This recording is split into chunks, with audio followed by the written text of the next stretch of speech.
And it says we are live. Welcome, everybody. If you're seeing this, sorry for the technical difficulties. If you hung in there and you're waiting for us, well, we're going to make it worth your while. My name is Michael White. Welcome to another episode of the Black Powder Podcast, the only podcast where a white dude from Arkansas and a black dude from California sit down every single week and talk about gold, guns, god-awful government, and anything else we can think about, basically. Marcus, how are you doing, Mr. MC of Ceremonies over here? I'm just doing tippy-tappy. This is Marcus Matthews, your libertarian big daddy for the evening. And I would just want you all to know I have moved on from Kingmaker to Big Daddy. Yes, okay. Indeed. All right. Well, we'll refer to you as Big Daddy. For those of you who are listening and not watching, we have a guest here in the studio. I'll bring him in a second. But first, I got to pay a couple bills. The Black Powder Podcast is a proud member of the Firearms Radio Network. I think we are approaching roughly over 100,000 impressions every single week on our broadcast, which is really awesome. So we thank our audience. Thanks everybody who streams us on all the platforms, all the things you can find us on. The Black Powder Podcast. Like, share, subscribe. As our friend Larry Sharp says, help us get past those algorithms. We certainly could have that help. So we have a guest here today with us. We have one more, though. My bad. You got one more? You want to plug something?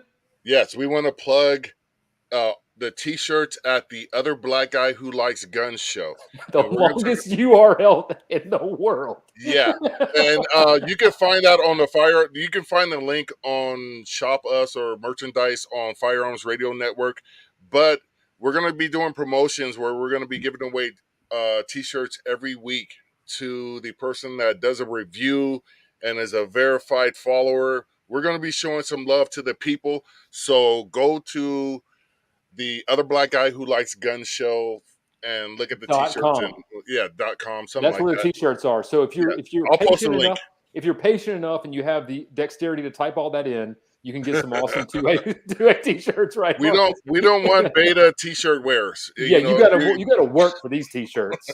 Yeah, you gotta put in work for the Black Powder Podcast T-shirt. No beta zone. These are like dark web T-shirts. You know what I'm saying? You gotta work to find us, man.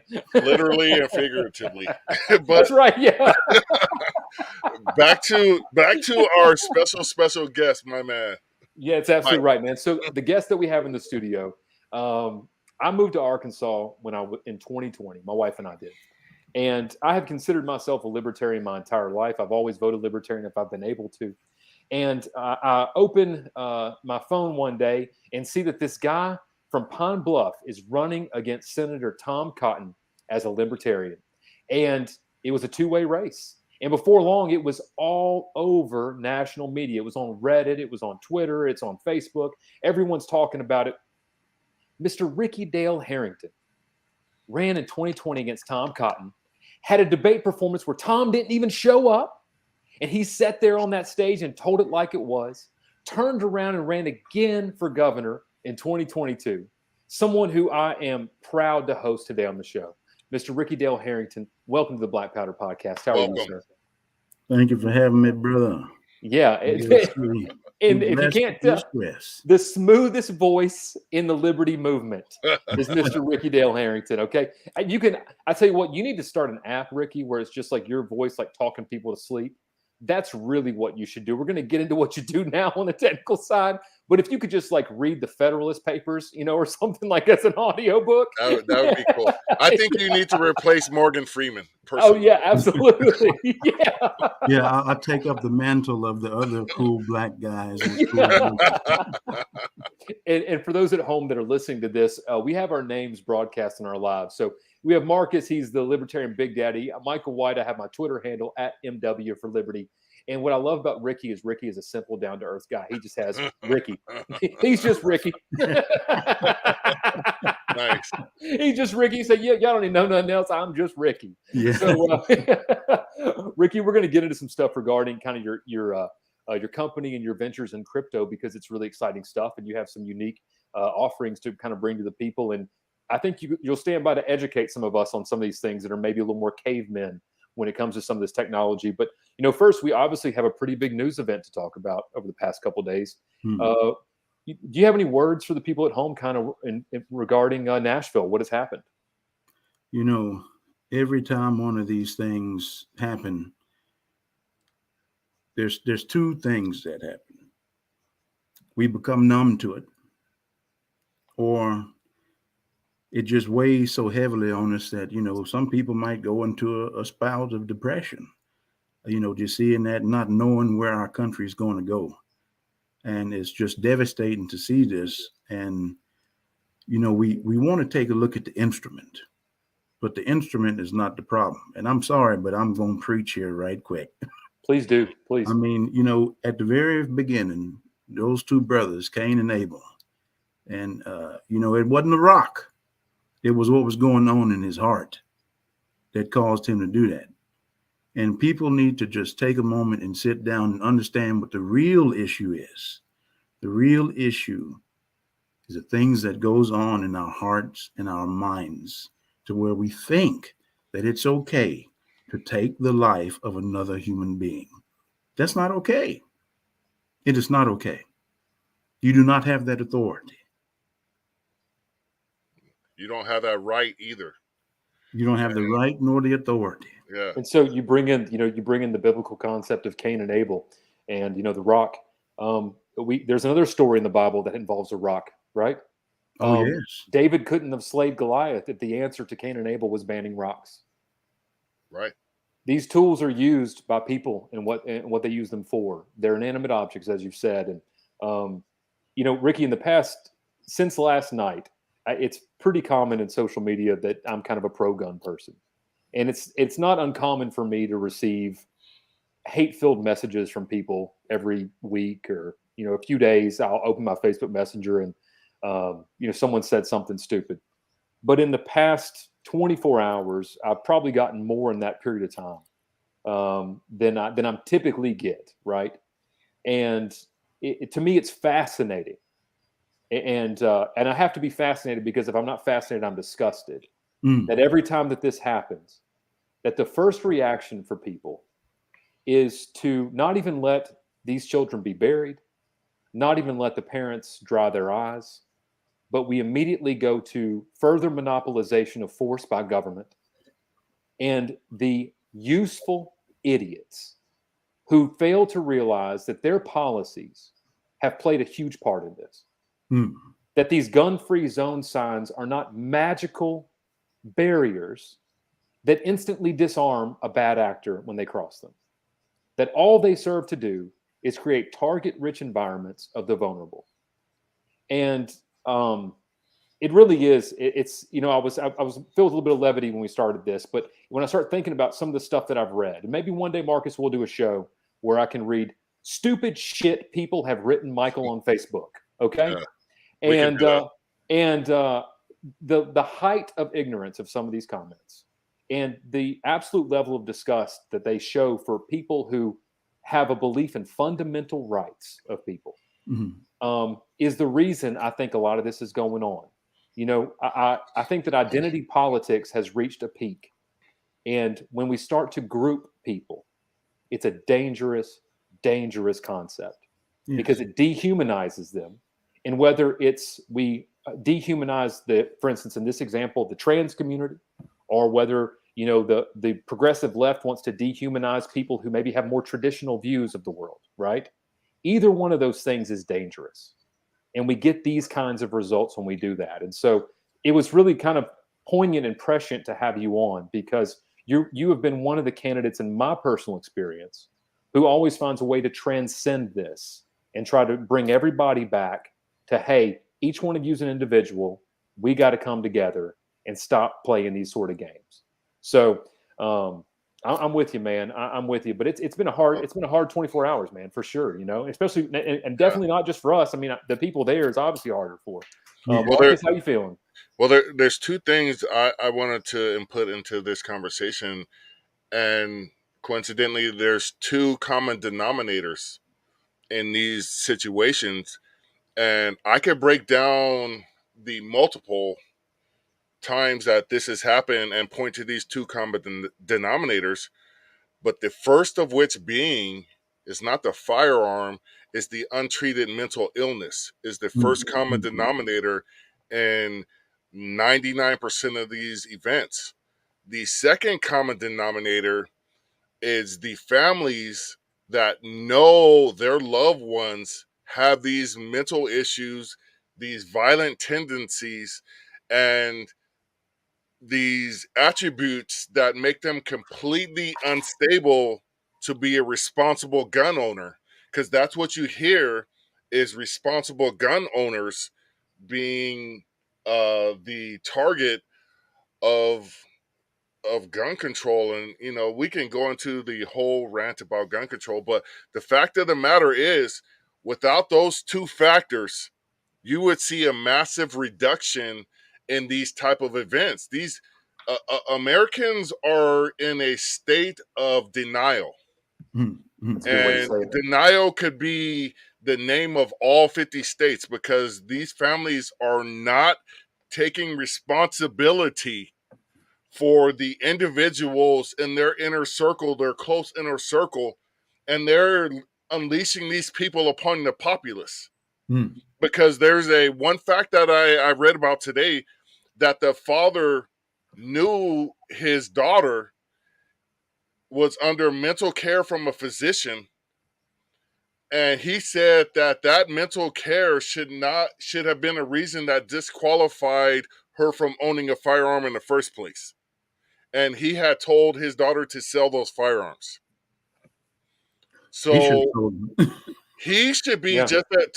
For me personally, I think the parents are just as responsible as that. I'm trying to think of the right term to call her. Fucking Murderer. Evil bitch. Yeah, there you go. That's fair enough. Yeah, that's anybody that could point a gun at a 9-year-old child and kill them.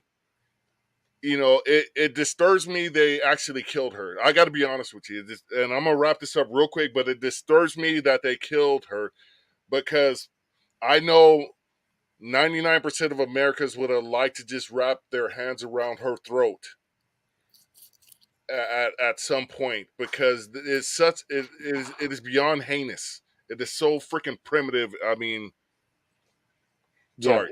No, it's fine. I mean, I think you bring up a point, which is, as libertarians, we talk about individual responsibility, that you don't get liberty without individual responsibility. And what we find in a lot of these things, whether it's Adam Lanza, whether it was the Aurora shooter, whether it's others, somebody in their close circle knew. Always somebody knew. And some individual failed to take action. Yeah. And then those have repercussions upon the public, and the public, 50% of them cry out, "Oh, please, government, come and save us from ourselves."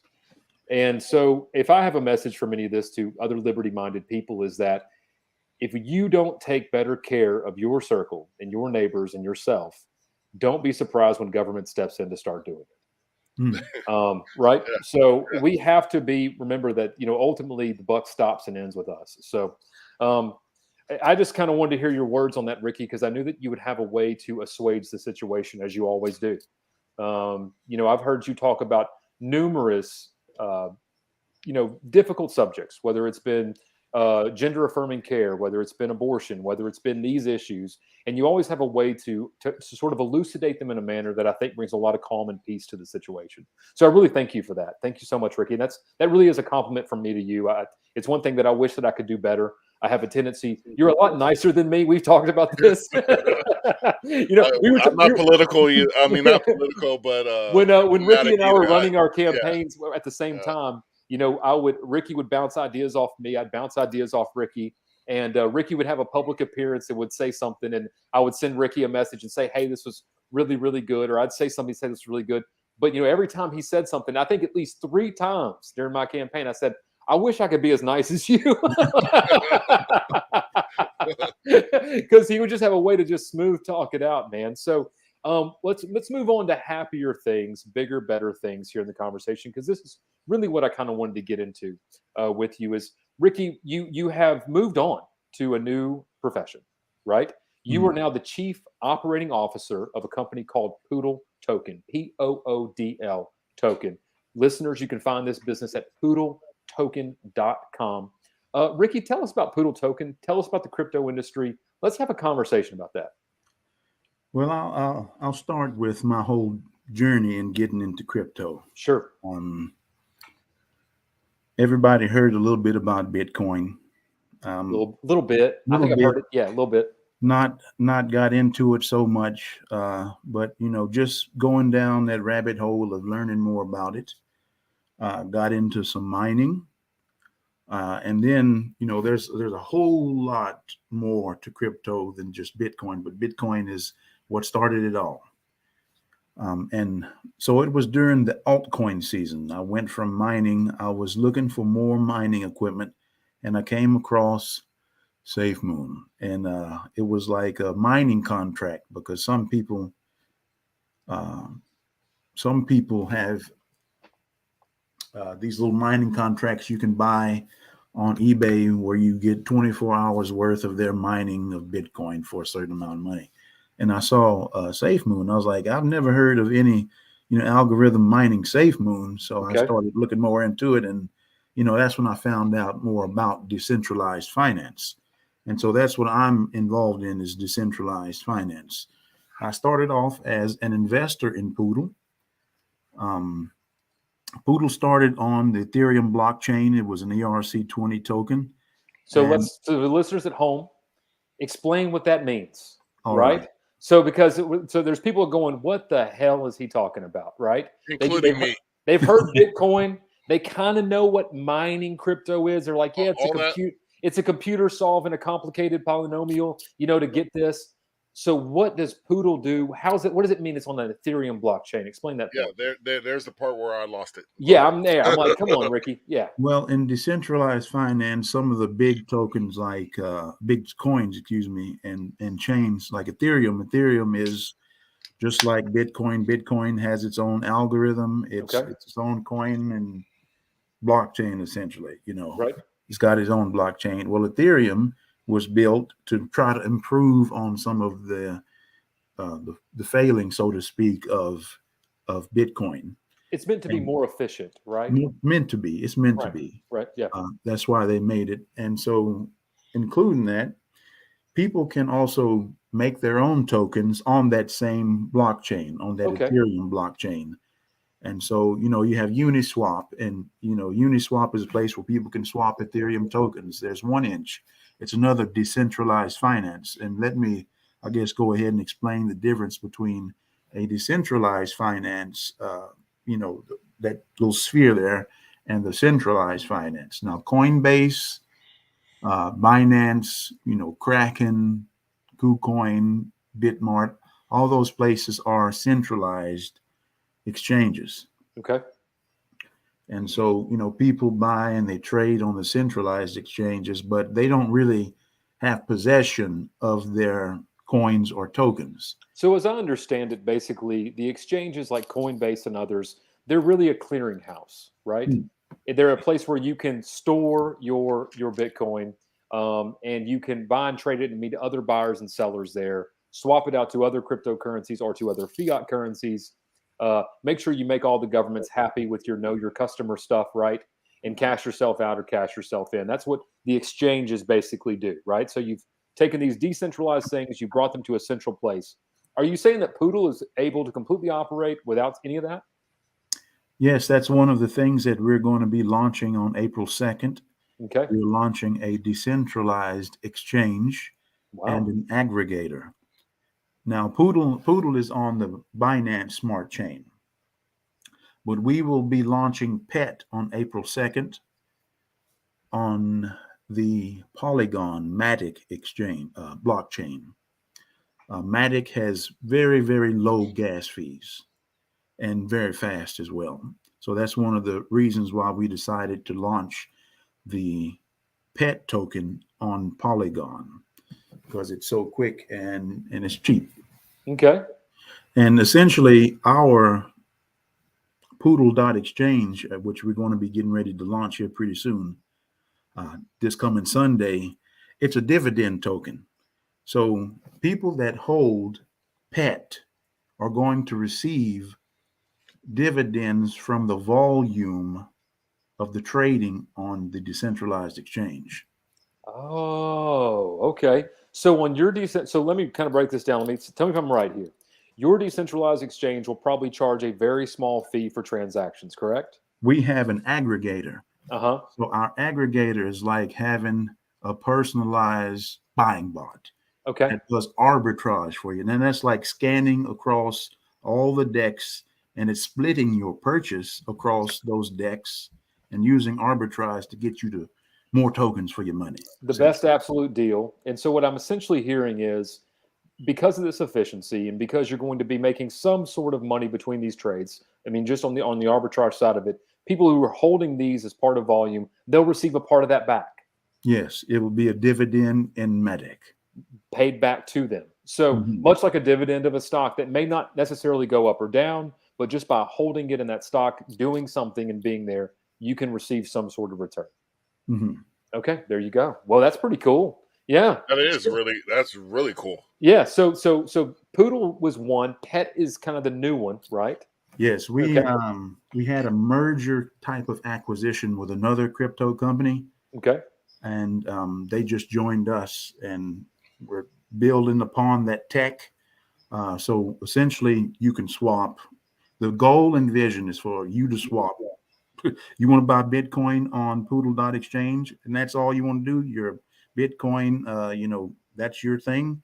Come buy it on Poodle.exchange. If you want to trade, Ethereum, or want to trade other tokens, come do it on Poodle.exchange, and also buy you some Pet, because if you're trading on our exchange as well and you're holding Pet, you're going to get money from the money that you're trading on. There you go.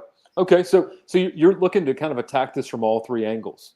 You want to have traders kind of come to your platform because you're more efficient and you're cheaper, right? You want people who are looking to just buy, sell, or get in and out of something, just to either hold it to be there. And you want someone to also sort of be an investor in your company as well, almost indirectly via, the exchange. I mean, the dividend that you will pay them with Pet holdings, correct? Yes. That's okay. That's literally a one-stop shop, Ricky. I mean, there's not anything there. You have it sort of handled on a finance side. Let's talk about it on a practical basis, okay? One thing that libertarians like ourselves really like about cryptocurrency is the idea, and it's still in many ways an idea, of a parallel economy, right? So for those of you at home who don't know, when you go to the store and you buy something at the store and you swipe a debit card or an American Express or a Visa or a Discover or a MasterCard, there's an intermediary. There's a merchant service company. And that merchant service company pays Visa a small amount and then charges the merchant what they were charged by Visa plus a little bit more. It's called interchange plus pricing. It's, 10 to 11 cents, 59 cents per transaction. And that's how those companies make money. And so when the merchant swipes your card for $100, they may only get paid $99, right? So the idea was launched kind of with decentralized cryptocurrencies, which was, hey, Ricky, I want to buy something from you. And I want to do it without any bank intermediary. I don't want to have to go through PayPal. I don't want to have to go through a merchant clearinghouse. I want to be able to securely and fastly and undeniably pay you. You and me instantly have a record of it. I can transition my value to you. You can give me back my product. And that's why crypto is kind of popular in the libertarian circles, right? The idea that we can do this without banks, without merchant service companies. From a practical standpoint, is this something that Poodle and Pet will be able to do? This is one thing that we're working on. And one of the things that I will be spearheading as CEO of Poodle is called Poodle for Business. And we have a partner called Now Payments. So let's say you have a business and someone is like, hey, I want to pay you this product that you make. I really like it, but I have a lot of Poodle. Would you accept Poodle? And so with Now Payments, we just have a widget that someone could put on the website to receive that payment. And if they didn't want to keep the Poodle, it could be turned directly into dollars into their bank account. On your exchange? On one of our partners, through our partners, yes. Okay, there you go. .io. All right. So how is the future looking for your company, you think, so far? I know you had this big merger. Yeah, so, I mean, you have a lot on your plate. What, after April 2nd, what kind of are you looking at? What's your next steps after that? Well, after that, we're going to be adding more chains to our exchange and our aggregator there. So, add, Crow, add other chains. So, we want to be able to expand the DeFi arena there. And so it can be truly what we want it to be, that parallel economy. Right. You can do just about all the transactions you need there in crypto. It's quick and it's fast. So we're going to be adding that in Poodle. Here we're about to drop our um, Poodle Runner, and we're going to be dropping a lot of mobile games. Some of those games that people play when they're trying to pass the time. Yeah. And so we're getting ready to do staking with our 2D NFTs, and we're going to be changing our reflections on Poodle. So if you want to receive those reflections from every single buy and sell, you need to hold one of the Poodle 2D NFTs and stake it with 25 billion Poodle to receive some of those ad revenues from our games. So you have basically inserted yourself in every layer of the crypto industry. And so Ricky, when I met you at convention in 2022, you sat down with me and you said, "I'm big into crypto." You weren't playing around. No, Ricky wasn't playing around at all. So again, everyone at home, you can find more about this at poodletoken.com. Remember, that's without an E, POODL token.com without an E. You can find more about your business. And so April 2nd will be your big day, right? Yeah. April well, Big Daddy has a question. Okay. Go ahead, Big Daddy. Where do you see government in your question. business going forward? Because, I like to say government is the root of all evil. It's not money. Money is not the root of all evil. Let them make me famous. Yeah. Let them make me famous. Yeah. So do you foresee the government interfering in your enterprise, or how do you see them interfering in your enterprise, and in what way? Well, I know they're messing with Binance and Coinbase right now.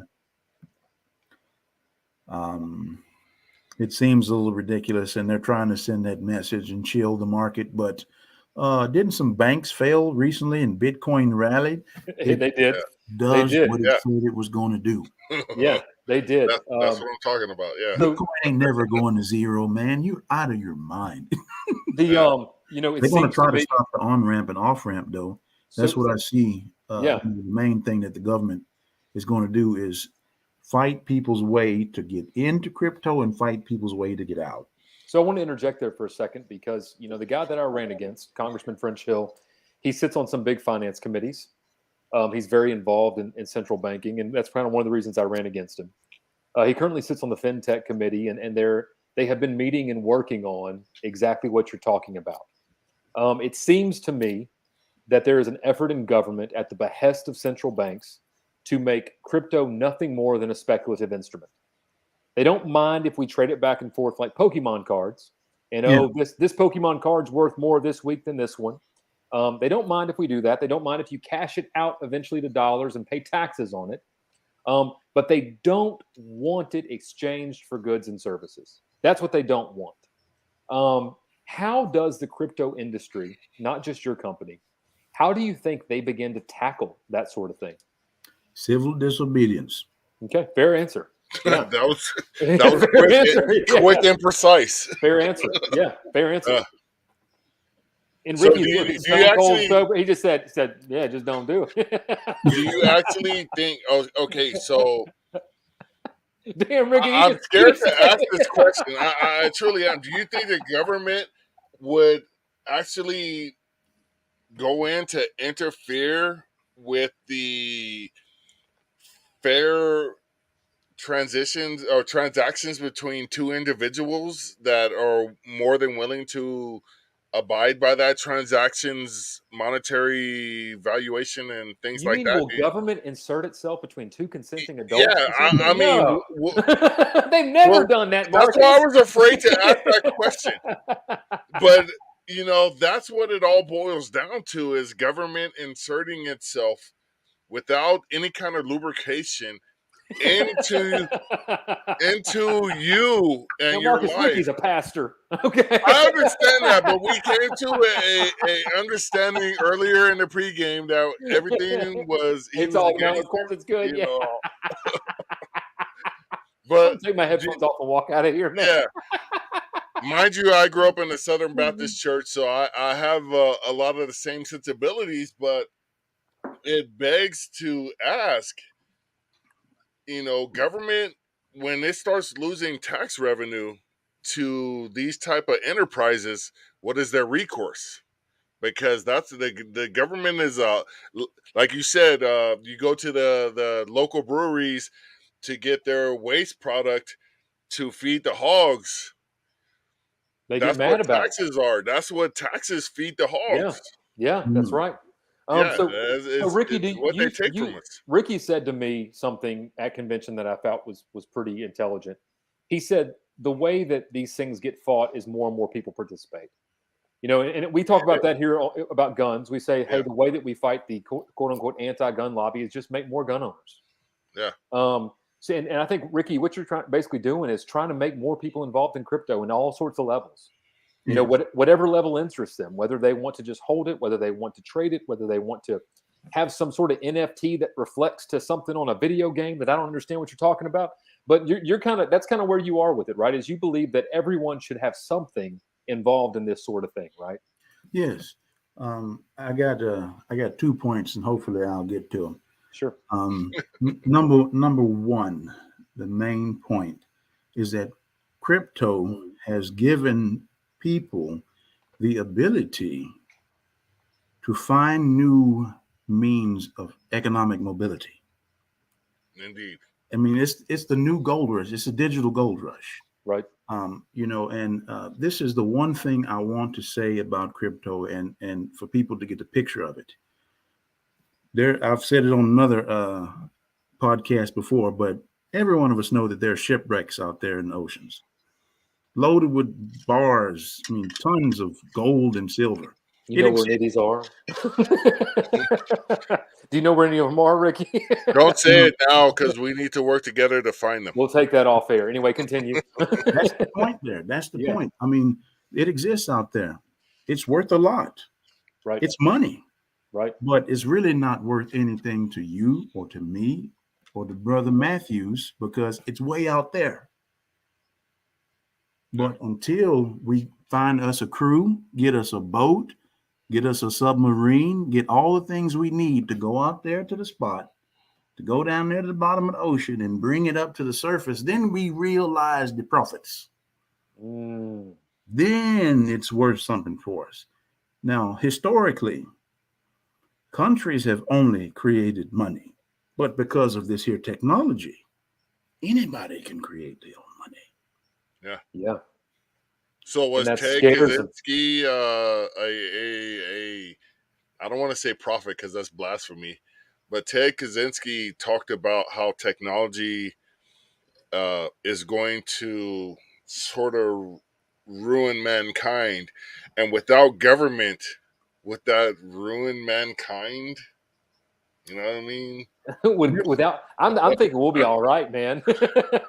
There's always going to be I'm just trying to throw out a little bit of devil's a rock. advocate here. Yeah, like without the government, Ricky, for the people out there, the naysayers of crypto, the people who say, "Oh man, you're just an anarcho-capitalist.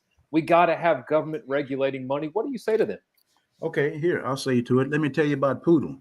Poodle, as I said, we were ERC, then we switched to the Binance, BEP20 blockchain. And this is the reason why we did it, because we had a dev that was going to rug pull the community. And the community found out, and we wrestled the whole brand and everything away from him.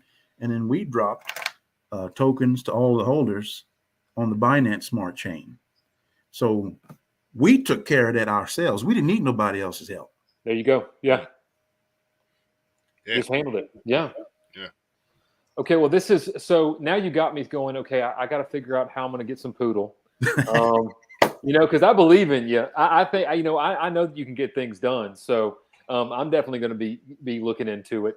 One thing that I get asked a lot about crypto from people is, do you think that there is a movement to overly demonize it? Only seem to hear about it in mainstream media.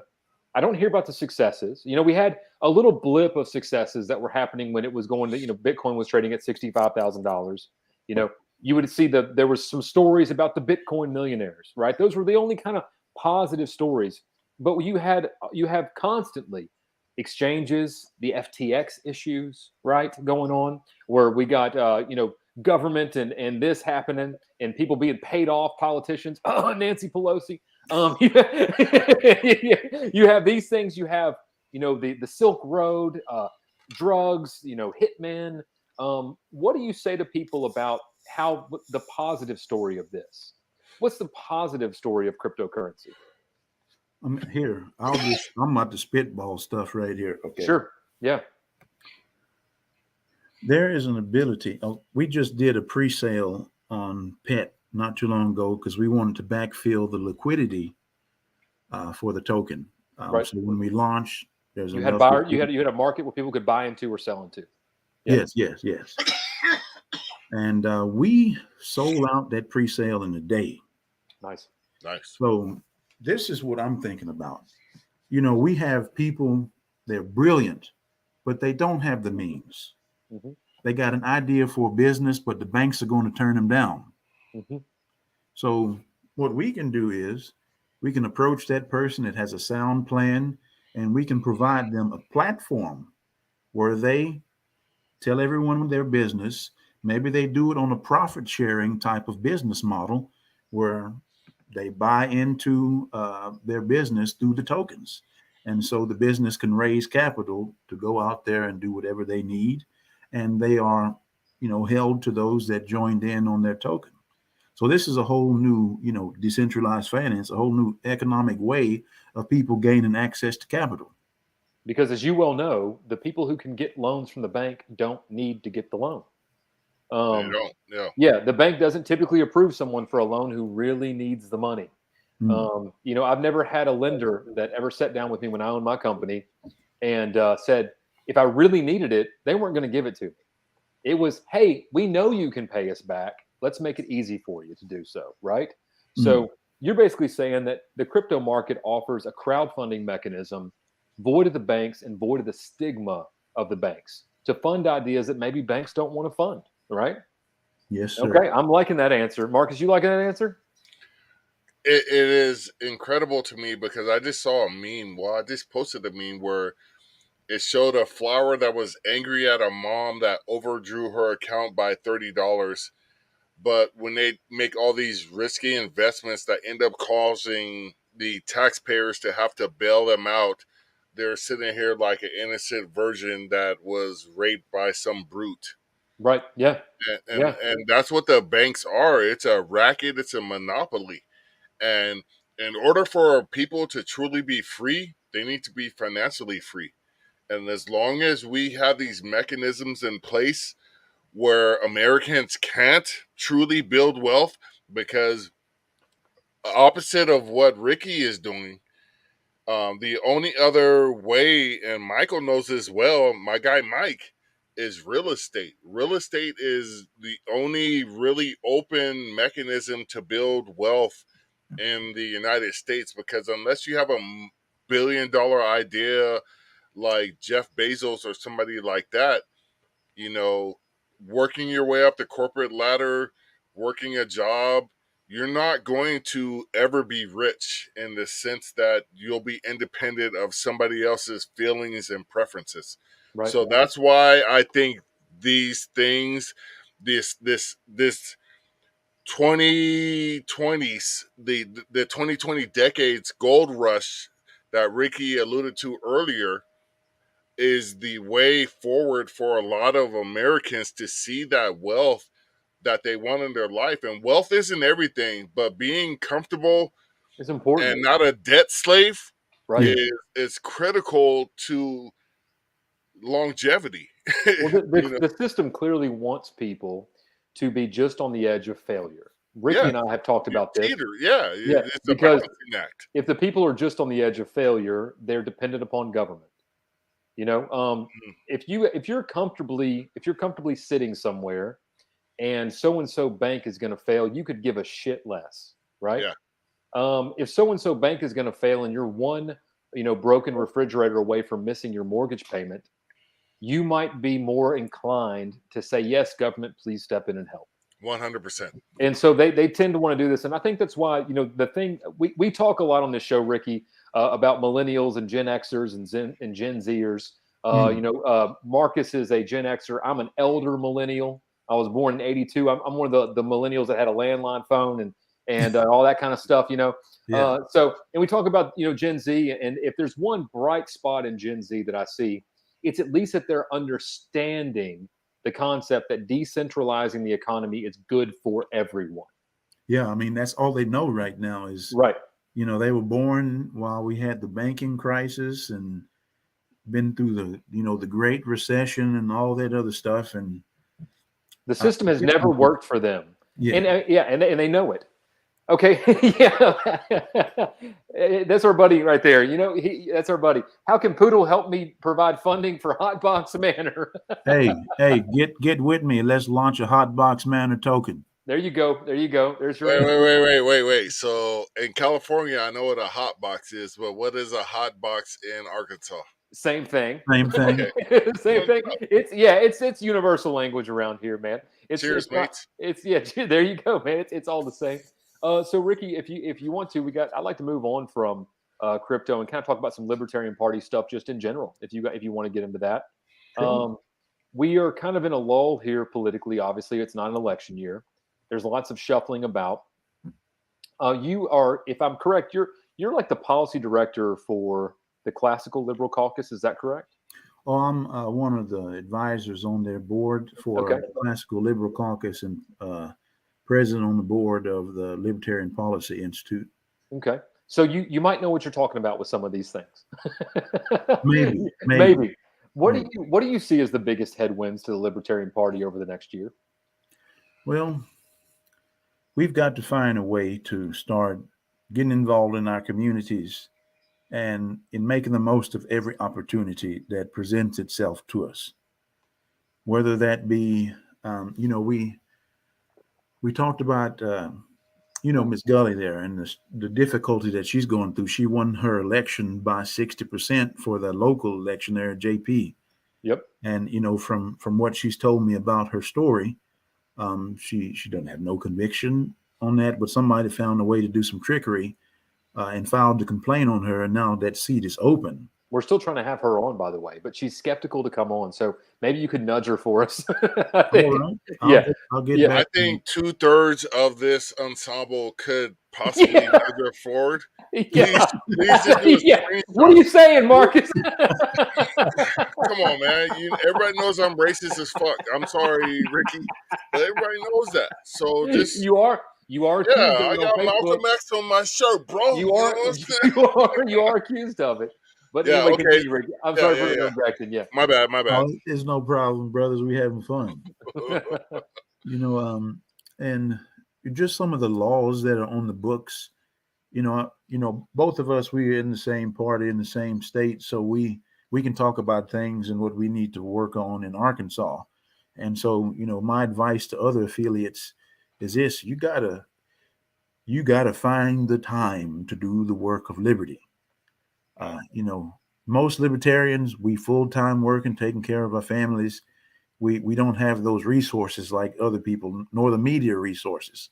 Right. But sometimes you have to outmaneuver your competition. You have to outmaneuver that guerrilla warfare politics, but we are firmly non-aggression principle there. Yeah. Speaking of gorillas, yours included Silverback Supreme Big Daddy. I want to say this, okay?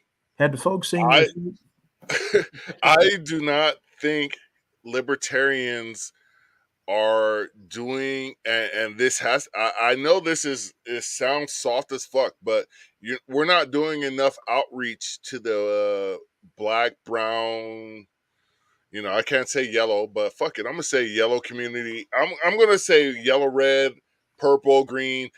We're not doing enough outreach to the spectrum on what libertarians actually stand for, and that's individual freedom.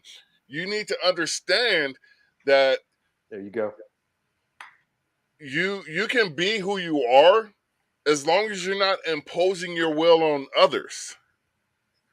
And until libertarians start pushing that message a little bit harder, and I know it's been said, it's nothing new, but we need to make sure that everybody knows that at the end of the day, we just want to see people happy. We don't want to be in your lives. We don't want to do anything that hurts you. And as long as you can agree I on think that Ricky simple can speak to principle, that really well. I think Ricky, you yeah, were Ricky does that. I mean, Ricky, you were a Democrat in the state for a while, right? I mean, Yes. isn't that kind of where you have your political genesis from, which is typical, Marcus. You know, in most states, and I know for instance, it's typical in Little Rock. If you meet a black voter, they're typically a registered Democrat, Yeah, and that's just the truth. That's just the facts, right? yeah. You know, Ricky realized quickly that statism and being under the state was detrimental to people of all color. Didn't matter, right? It doesn't matter one And iota. so Ricky, that's a good question. Is how do we attract more black libertarians? Well, first of all, it is this. We've got to forget the. I was going to go that way. We have to overcome some of the bad negativity that comes with that libertarian label. Forget it. Just forget all that baggage. Forget it. Yeah. You be you. You be a loving human being that wants to see people free and tell them how they're not free. So this is how it's like. Usually when we have a conversation with someone, I'm a libertarian, this person's either a hardcore Republican or, hardcore to the left. There's always some contention in that interaction. What you have to do is disarm the person. So we're not having a contentious conversation. We can have a conversation that can be fruitful, where you understand where I'm coming from and I understand where you're coming from. And we meet in together and all that magic just starts to happen where we build solutions. I love Right. the magic. The magic is like the best macaroni and cheese that you've ever eaten. Oh, yeah. Michael, can you comment on your version of macaroni and cheese? Does it have breadcrumbs on top? No, it does not have breadcrumbs on top, man. Okay. I'm from Louisiana. I got yeah. a little bit of black in me somewhere, man. I'm throwing breadcrumbs on my fucking macaroni and cheese. Marcus, shut up, dude. I had to throw that. I couldn't resist that, my bro. Hey, so listen. So this is kind of funny, man. Today, my wife knows that I love hot sauce, love it. And my wife found a hot sauce that I really like, and she bought a gallon of it for me. Wow. And I like it that much. And today we went and like the place down the street has a Taco Tuesday that we can go and you can get like 3 tacos for $5. So she got off work and we went and grabbed something real quick and we were sitting there. And I was like, you know what, babe? We need to put some of that hot sauce in your purse. And I realized, oh, it's coming. It's coming. I've been on the damn Black Powder podcast too long. Heck yeah. I was like, I'm slowly turning into a brother. It's happening. Hey, I just want to say, Ricky, there was one thing when he had mentioned his hot sauce fetish before.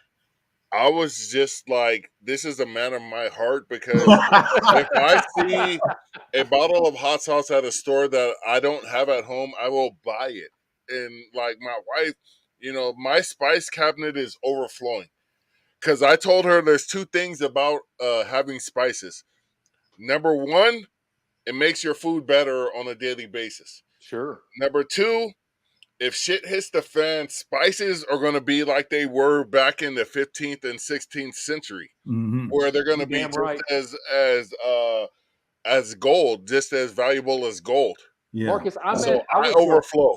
I went to a prepper convention like 10 years ago. Not like a convention, but like a prepper, like a gun show for like, the people who think the world's ending kind of thing. Yeah. And so it's kind of a cool place. You can buy all kind of cool stuff there. They got like the rice and the beans and the bullets and the Band-Aids, and they got all this stuff, right? Yeah. And I had walked through the whole thing, and everybody was selling storable food, and they're selling this, and this is a way to keep this rice good for 50 years, and this is a way to keep this flour good for 300 years.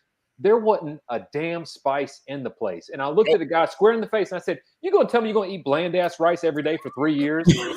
I was like, dude, you're going to kill yourself. You ain't got to worry about the nuclear apocalypse. You're going to blow your damn brains out. This variety is the spice of life, and spice is the variety of life. So well said. Put that one on a T-shirt for the store right there, man. Yeah. Okay. So, Ricky, we've talked before on this podcast about the infighting in the Libertarian Party.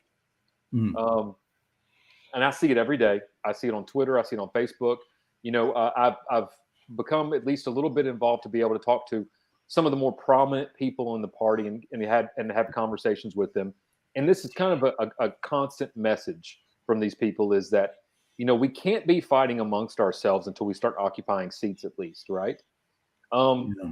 how do you think that gets overcome though at like a state convention delegate level? How do we get this group of libertarians to find commonality with this group of libertarians, or is that a pipe dream?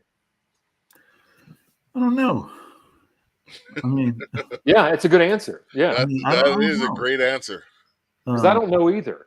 I feel like when I was running my campaign, and you've done this too, you learn that you can go to a group of voters and speak to them, and sometimes everything can go amazing.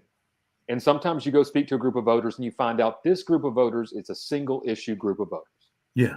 The only thing they care about is this issue. It doesn't matter how good you are on this, or this. This is what matters to them. And we'd like to think, people like me, you, and Marcus like to think that we're kind of above that, you know. But I know in the Libertarian Party, it's very much the same case. There are things that are single issues to people in the Libertarian Party. I mean, the culture war stuff, these sort of things. So is it a pipe dream? Do we have to is it something we have to accept and hope that the process just works itself out? Or is there something that we could be doing with our good candidates to maybe bring more cohesion in the party? I don't know if it's, once you get into a fight, you get obsessed about the fight and you just keep fighting and you just fight until, you're right. Might be the issue in the LP. But even the major parties, they have their moments where they fight. Once the primary is over, everybody is in line because they're going to war. Mm-hmm. Politics is war without violence, and we need to learn how to do that in our party. But there's a sense of decentralization in our party to begin with, and so we have to learn how to maintain that sense of individuality and decentralization, but also know that sometimes you might have to, shore up the forces in this area in order to gain a victory. Whether it be me taking a back seat, one election cycle to be somebody's campaign manager, sometimes it's not just about me. It's about what we're trying to accomplish. Right. Yeah. I mean, that's kind of where I am with it is, and too, one of the frustrating things that I have and I've talked to other people about is we spend a lot of time focusing on ideology and not enough time focusing on practicality. Mm, mm, mm. Burger King and McDonald's, they have two different products, but they market, sell, and make them the same way. And that's how they're in competition. The Libertarian Party has to learn, in my personal opinion, to be a Burger King or McDonald's. We're going to have to, Yeah. we're going to have to learn to do business that way in order to compete with them. With the major parties. And if we're so focused on, oh no, you need a little bit more salt, no less salt, no, fuck you, this much salt, and then and that's what we're doing in the kitchen the whole time. We never get the brand established. Mm. And that we never get off the ground. We never get to that level of competition because, as you well know, you ran a very successful campaign in 2020. You raised over $100,000 for your campaign for Senate, correct? And you raised over about $100,000. There are seats in this state, Marcus, local seats that raise that every year. Not a Senate seat, but local seats on the major parties that raise that every year. That's nothing for them to raise. Yeah, that's chump change. And so we have to get to that sort of level where we can find good quality local candidates and we can put them up and say, hey, we're going to give you the tool set necessary to be successful. You're going to be That's why I want to have, if anybody's listening, and I'm going to cut out this snippet. If you're a local libertarian candidate for school board, city council, anything, county supervisor, we want you on. We want you to come on like Ricky so you can see the candidates that we have. Because when people try to debate me, this libertarian can win because of the duopoly or whatever, they don't actually give the little guy a chance to just listen to them. Yeah. Because Ricky is a very articulate and factual individual that's giving you this knowledge that the duopoly, they just fearmonger. While you're getting actual things that can improve your life and make you less dependent on the government, because the government is the ultimate failing in our society. And I will repeat this again: the government is the root of all evil. You have candidates like Ricky and Michael White, and maybe soon to be me. I'm thinking about going local here in the city. Okay, Marcus, good for you. I wanted to ask Ricky, so generally for politicians that won their election in 2022, they have just surpassed 100 days in office. How do you think Sarah Huckabee Sanders, and I'm struggling because I can't stand that lady. I'm seeing Ricky's face here. She literally admitted she lied to the American people, not to people of Arkansas, the entire 330 million people that belong to this American empire. She admitted she lied to them, yet she won the election without. Yeah, Ricky, how would your 100 days as governor be different than the current 100 days we have right now? Man, just looking at some of the bills that they're putting out right now, it's bread and circus. Yes, it is. It's 100% that. I'm hearing this from even staunch supporters of her. People that are deep in the Republican base are starting to wake up to the fact that a lot of this is identity politics. A lot of this is meant to. It feels like it's preparing her a run for president one day, so she can say, "I have this on my resume. I have this on my resume." Nothing for the actual people of Arkansas. You kind of agree with that? Bruh. Bruh. Yeah. I mean, I was a state employee. I don't ever remember seeing Latinx on any documents. Right. Yeah. How's that CRT thing working out for your kids? Are they teaching your kids that? You know, I have never heard of any elementary school teaching some kid about the complexities of the American, racial culture. I mean, come on, let's be real. So, Marcus, I'll go. I know a little bit about this because I was able to meet someone whose wife is pretty involved in state education, and they were going kind of behind the scenes and were changing all these documents, and there was like keywords that were being removed from educational text, things like that. So, I mean, words like equality, equity. There was like a list, and this is how they've done this. The practicality side of it is they've just made some words that are bad, and it could be a chemistry document that might be edited to say there might be something that says for instance, this molecule has a equal molarity to this molecule, and that word has been censored out because they're trying to attack this from some sort of strategic level. It really is bread and circus. That's the best way to say it. Yeah, well, for me, and I love the Southern United States. It's very high on my list for places. Being in California, I don't want to stay here after I retire. I haven't think it's the best. The Southern United States is one. But if you look at the metrics on quality of life, Arkansas doesn't rate that high on a lot of those categories. And for the first thing she's done since she's been in office is fight this culture war when there's so much work to be done on the metrics of quality of life. This is why, there's one thing, and a lot of people say this, with the left, they're pretty fucking obvious on they want to take away your rights and liberties. Yeah. There's no question about that shit.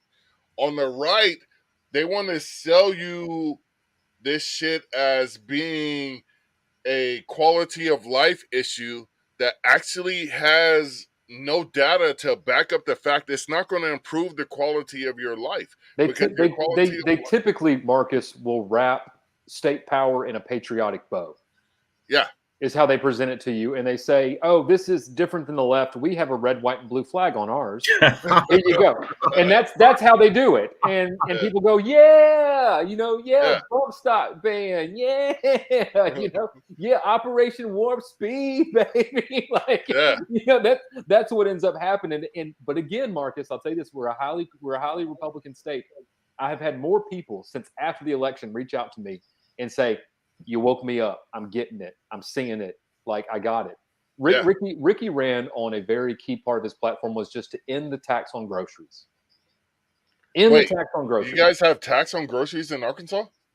Yeah, there's a little bit more left on it. It used to be more than it was, but Right. even that little bit can help. That's harsh. It's too much. That's even that harsh. and it's such a small California thing. doesn't have that. It's such a small thing, but such a big thing. It's huge because you have to buy food. And you literally, can take the bus. You can literally the other day, Marcus, the other day, some guy, there was a story on our local news station that some guy had finally put forward a bill or something. And I was like, we've been talking about this shit since, forever ago. We've been talking about this. You have to eat.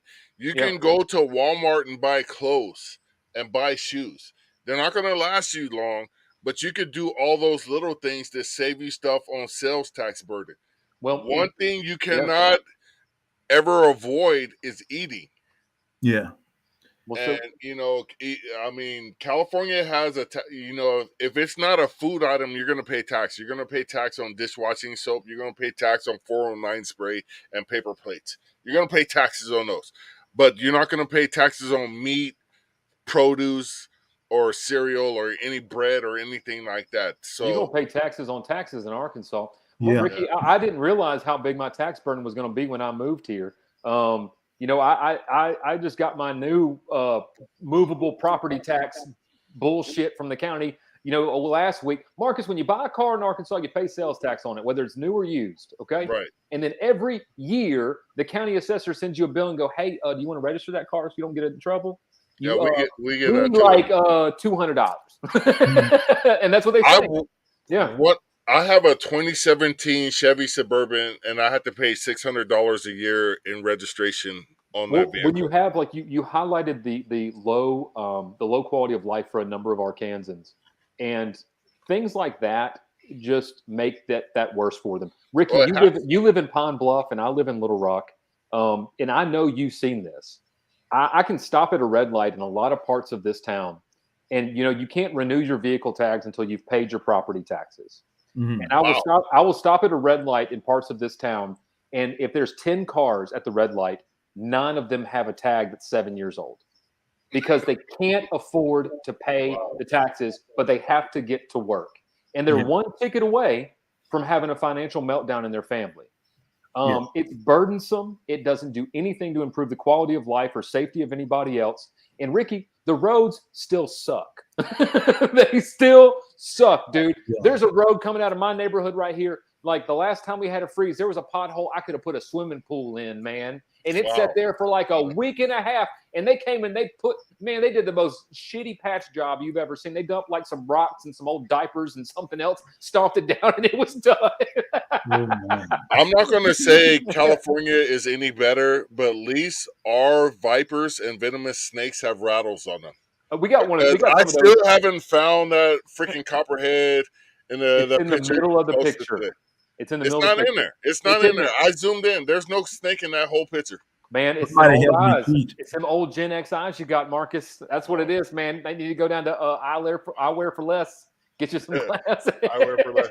They closed down in Southern California. I must say, I remember them. They didn't last long out here because we're stylish. You see what I'm doing right here, right? So Ricky, we're coming up here on an hour, so we're gonna wrap our broadcast up. But it's been a pleasure and an honor to have you, man. I hope we can have you on again shortly or soon. Hopefully, would you come back on with us here? Absolutely. Kind of give us periodic updates of kind of what you got going on with your company. I want to hear back from you at least sometime in April to talk again about Poodle. And again, I hope that the people who have listened to today's broadcast realize that this man really is a great voice for liberty.